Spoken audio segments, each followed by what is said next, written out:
We tend to think of doubt as a bad thing, right? A sign of weakness, something we need to get rid of. But what if I told you that doubt isn't the enemy? What if it's actually a superpower for clear thinking? Well, today we're going to dive into how philosophers have used doubt not just to ask questions, but to find real, solid answers.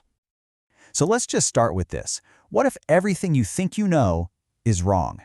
It's a pretty unsettling question, I know. It kind of feels like the floor just dropped out from under you.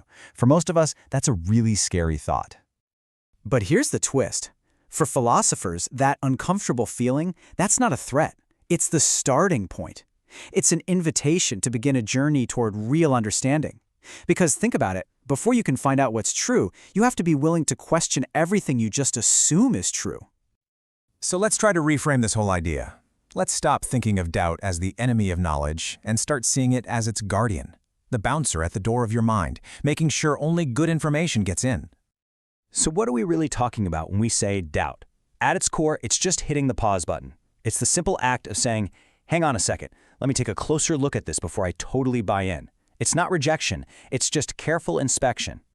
And you know what? This is something we all do, all the time.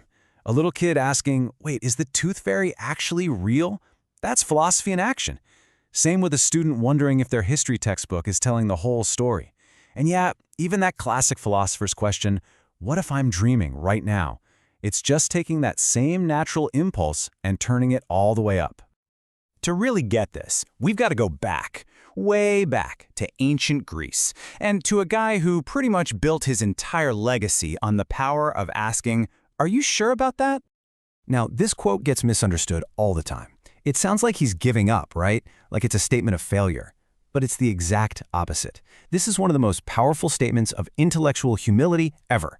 It's Socrates admitting he doesn't have it all figured out, and that, ironically, is what made him so wise. And here's the key takeaway from Socrates. He saw that the people who were the most certain they were right were usually the most clueless. By admitting he knew nothing, he actually opened the door for real learning. He used questions to show people the holes in their own logic, which cleared the path for knowledge that was actually tested and solid. Okay, now let's jump forward about 2,000 years, to René Descartes. This guy took the Socratic method and put it on steroids. He decided he was going to do a full factory reset on his own mind to see if there was a single thing he could build his knowledge on.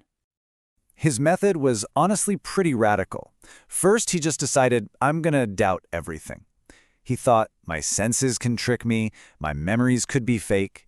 He even imagined that some evil demon could be tricking him into believing that 2 + 2 = 4. His goal was to find just one thing, one tiny little truth that was impossible to doubt. And boom, he found it. The one thing he realized he couldn't possibly doubt was the fact that he was doubting. The very act of thinking, even if all his thoughts were totally wrong, proved that he, the thinker, had to exist. And that's the power of doubt, right there.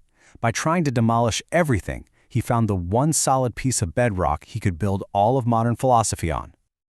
Okay, but you might be thinking, isn't this a little dangerous? Can't you just get stuck doubting forever? And you're right, you absolutely can. That's why it's so important to know that not all doubt is the same. See, you've got healthy doubt on one side. This is the good stuff. It opens your mind, it stress tests your beliefs to make them stronger, and it helps you grow. But then you have destructive doubt. This is the kind that paralyzes you so you can't make any decisions. It turns into cynicism where you trust nothing and no one, and it can really end in despair. The whole game for a clear thinker is to stay in that healthy zone.